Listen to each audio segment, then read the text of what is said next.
yeah, and very good, very well done. Yes. It touches, you know. Yeah. I was also laughing at some parts, and yeah.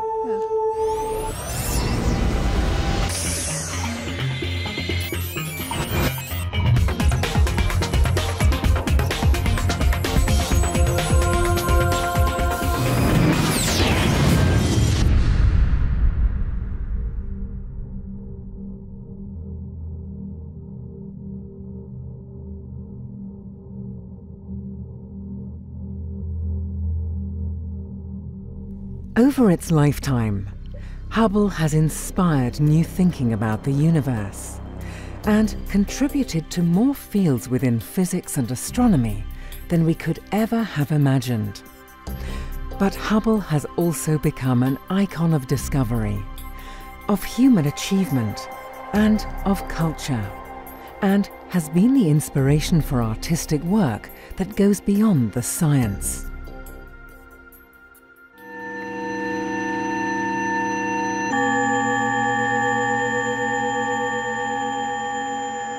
Creations of art and sound.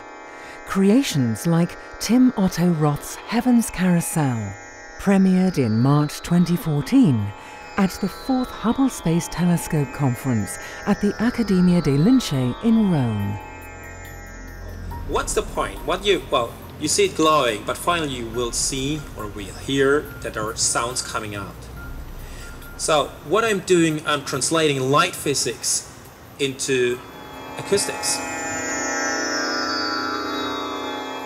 So imagine, that's a simple experiment of the Heaven's Carousel. You hear the stars, the galaxies up on there. Tim Otto Roth has used sound to interpret the light that Hubble collects when it looks at the stars. This allows us to explore the physics of light with our ears, and follows an ancient tradition of linking music to astronomy. 2,500 years ago, the Pythagoreans speculated about a connection between planetary motions and the small numbered ratios that describe musical harmonies. These ratios form the foundation of Western music, and the mathematics of this harmony of the spheres was even used by the renowned astronomer Johannes Kepler. More recently, in the 1800s, Christian Doppler wondered whether the effect that he observed in stars, and which would later bear his name, could be demonstrated with sound. And so it was.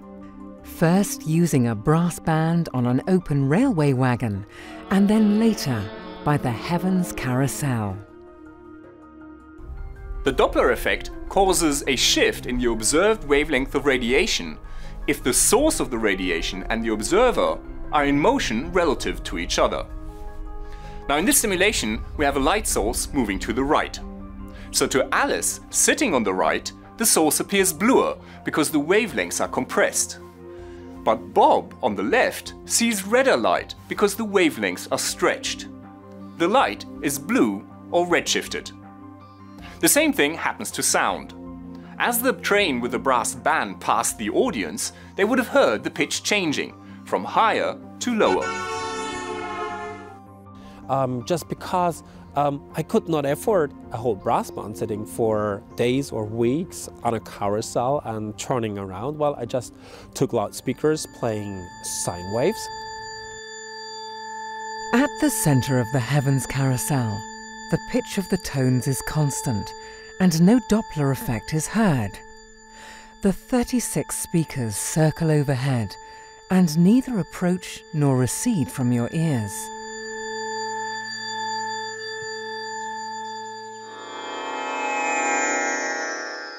As you move out from the center, the effect becomes steadily stronger.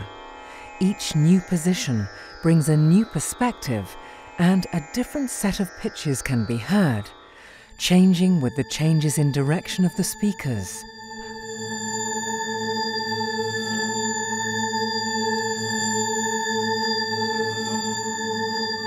Wavelengths are stretched as the speakers recede and compressed as they approach.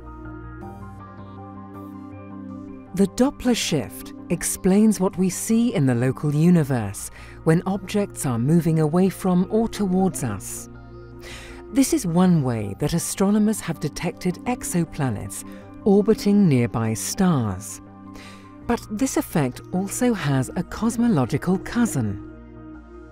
A form of redshift that allowed Hubble's namesake, Edwin Hubble, to discover in the 1920s that the universe is expanding. A discovery that revolutionized our thinking about the cosmos. Space itself is stretched as the universe expands, and stretched with it are the wavelengths of light from distant galaxies. The more distant a galaxy, the more its light waves are stretched as they travel across the universe, and the redder its light appears. This is the cosmological redshift. Now clearly, the cosmological redshift is somehow connected with distance, but the exact relation between the two depends on how the universe expanded in the past. Astronomers have studied this relationship using faraway exploding stars called supernovae. By comparing their redshifts with Hubble's observations of their actual distances, they discovered that the universe began accelerating round about 6 billion years ago. Now this came as quite a shock, because, after all, the combined gravitational pull of all of the matter in the universe should in fact slow down the expansion of the universe. Why it is instead speeding up is one of the biggest mysteries in contemporary physics. To the cosmologist, acceleration offers insights into the age and fate of the universe, and perhaps an echo of the prior growth spurt called inflation. But it seems only natural that new knowledge evokes feelings, and feelings are communicated better by art than by science. This incredible dynamic sculpture created by Tim Otto Roth channels some of those feelings about the accelerating universe. Important themes related to the discovery are echoed in the piece: blue shifts and red shifts, isotropy and homogeneity, our inability to see the strings directing the action. The struggle to perceive depth in the universe are just a few, and I am sure you will have and will find many more. Hubble has shown us the universe, and the heavens carousel has transformed these red and blue shifts into a moving fabric of speakers and sound. The expansion of the universe played out in a concert of sound and light.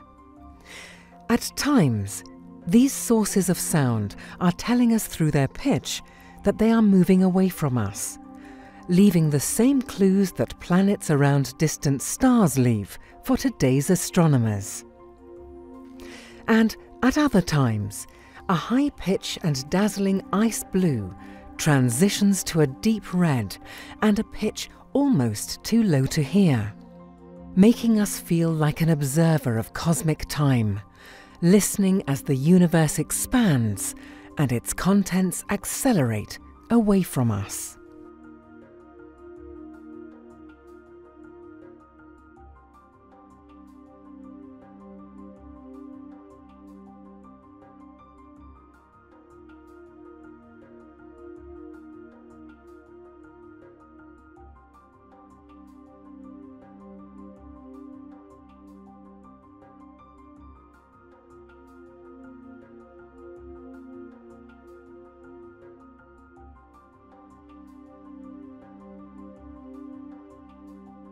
Now that you've caught up with Hubble, make sure to get the latest from the ground too.